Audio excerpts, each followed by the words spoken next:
प्रितीच्या भावान भयणो, तिनूय शुभवर्तमानकार ह्या महान घडणेची आमकां खबर सांगता.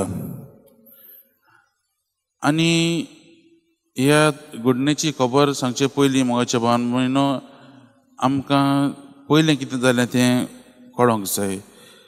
तें म्हणल्यार जेजूचे शीस जेजू बरोबर भोंवून ताचे बरोबर वेळ सारून ते ताका ताणें पळयल्लो.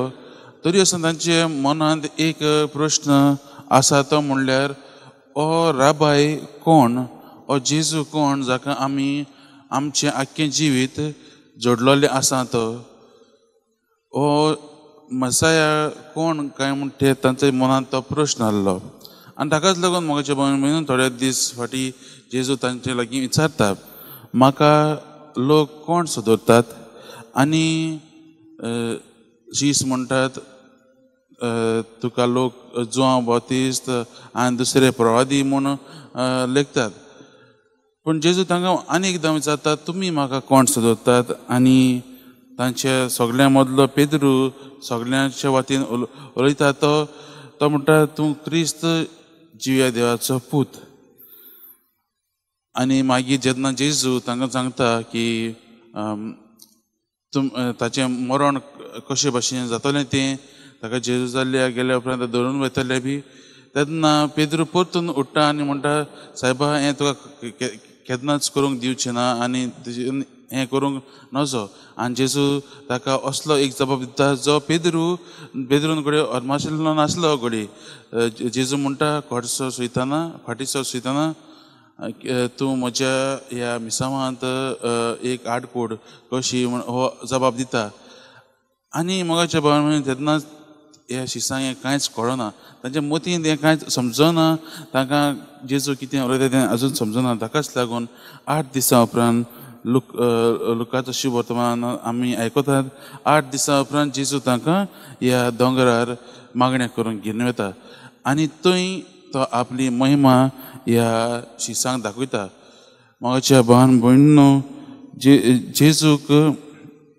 जेजूची ही महिमा हे शीस पळयतात आनी थंय जेन्ना ते पळयतात, मोगाच्या भावान भयणो, तांकां तें एक जेजू तांकां एक टेस्ट कसो दिता, सर्गीच्या राजाचें टेस्ट कसो तांकां दिता आनी ते अनुभवतात. आनी तोच अनुभव घेवन ते आतां ताचें मुखार जें कार्य तांकां दितलो जेजू ते पाळटले, ह्याच बळान ते मुखार वतले. जेन्ना ते उंच आसतात मोगाच्या भावान भयणो, तांकां ते खूप येता आनी सावळी घालता तेन्ना तांकां आमच्या देवा बापाची ताका उतरां आयकूं येतात आनी तो तांकांय घोटाय दिता. कितें सांगून, हो म्हजो पूत, ताचें आयकात. हांवें विचून काडलेलो, ताचें आयकात. एक सादी आज्ञा ती. आनी मोगाच्या भावान भयणो, हेंच आमकां आयचें वाचप सांगता. आमी जेजूचें फकत आयकूंकूच जाय. एक सादी आज्ञा, ताचें आयकात, देव बाप म्हणटा. आमकां आमच्या जिवितांत केन्ना कितें कांय समजना, कितें जाता तें आमचें समजना, तरी आसतना आमी जेजूचे भावार धरून ताचें आयकूंक गरजेचें.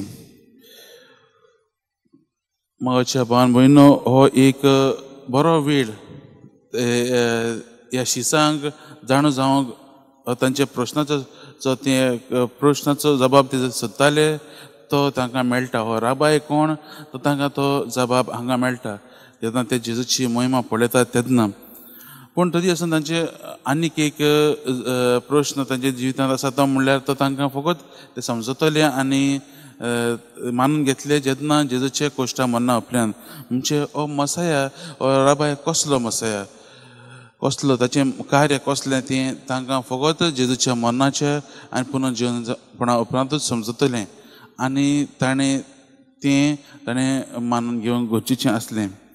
मोगाच्या भावान भयणो, आयज आमी ह्या वाचपाचेर नियाळ करता आसतना आनी हे परबेचेर नियाळ करता आसतना जेजूच्या रुपांतराचेर आमकां हें रुपांतर कितें सांगता काय? आमकां फकत हें रुपांतर, जेजूचें रुपांतर, जेजूची महिमाच दाखयना, पूण आमकां सगल्यांक एक भरवशाचो संदेशूय दिता. आमी कितलीं मोडलेलीं आसूं दी, आमी कितलीं वायटांत आसूं दी, त्रासांत आसूं दी, आमकां हें रुपांतर सांगता की जेजूच्या देवाच्याच कृपेन आमच्या जिवितांत सगळें बदलूंक जाता, देवाच्यानच बदलूंक जाता.